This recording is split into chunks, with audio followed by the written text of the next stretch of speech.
ଆଳୁ ଗାଡ଼ି ଆଇଲା ଖାଲି ବାହା ପୋଷଡ଼ ମାନେ ମାନେ ଗପ ପ୍ରବଳ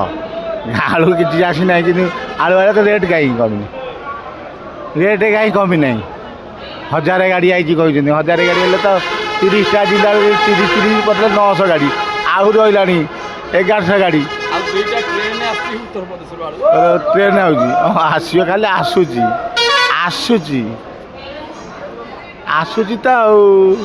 ବହୁ ଗଛ ନେଇ ବହୁ ପୁରା ଆସୁଛି ଆଉ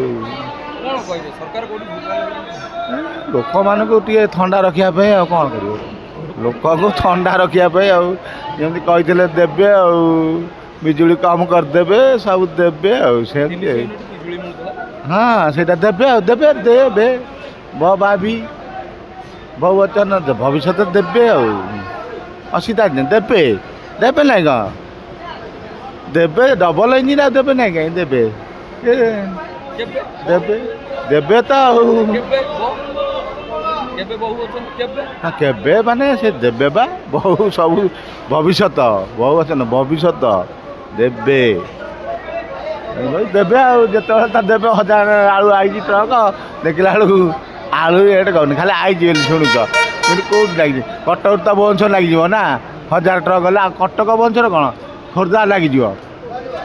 1000 ଟ୍ରକ ହେଲେ ହଁ କି ନାହିଁ କାହିଁ ଆମେ ତ କେଉଁଠି ଦେଖୁଛୁ ଟ୍ରେନ୍ ଆଳୁ ଆଉଛି ଖାଲି ବା ପସ୍କଟ ଆଉ କିଛି ନାହିଁ ଆଚ୍ଛା 1000 ମିଳୁନାହିଁ ସେ କ'ଣ କହିବା ସେ ତ ସବୁ ବ୍ଲାକ୍ ହେଉଛି ଆଉ ଏଇ ଆଳୁ ଆସିଲା କେଉଁଠି କଣ୍ଟ୍ରୋଲରେ 3 କିଲୋକୁ 100 ଟଙ୍କା କିନ୍ତୁ ସେଥିରେ ଅଧା ପଚା ଅଧା ସଡ଼ା କାହିଁ ବା ମୋ ଲୋକ 30 ଟଙ୍କା 33 ଟଙ୍କା କେତେ ପଇସା କିଲୋ ହେଉଛି ଯିଏ ନେଇଛନ୍ତି ଆଳୁ କଣ୍ଟ୍ରୋଲରେ ସବୁ କହୁଛନ୍ତି ମାନେ 50% ଏଥିରୁ ସଡ଼ା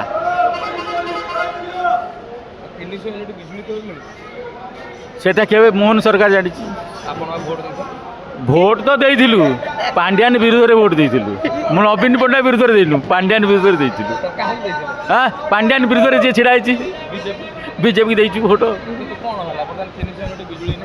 300 ଆଉ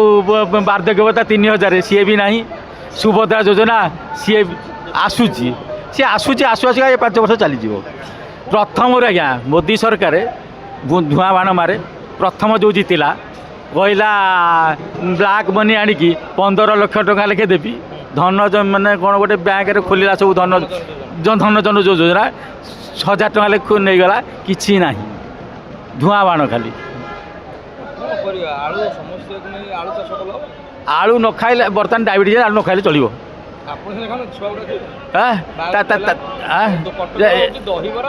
ଦହିବରା ଆଳୁଦମ କ'ଣ କରାଯିବ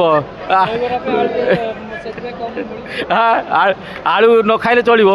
ଆଳୁ ଦେଇକି 50 ଟଙ୍କା 60 ଟଙ୍କା କିଏ କିଣିବ ଦମ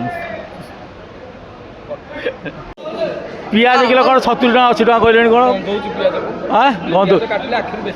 ସିଏ କାଟିବ ପିଆଜ ଆଗରୁ କ'ଣ କରୁଥିଲେ ପିଆଜ ଲଗେଇକି ଲୋକ ପଖାଳ ଖାଉଥିଲେ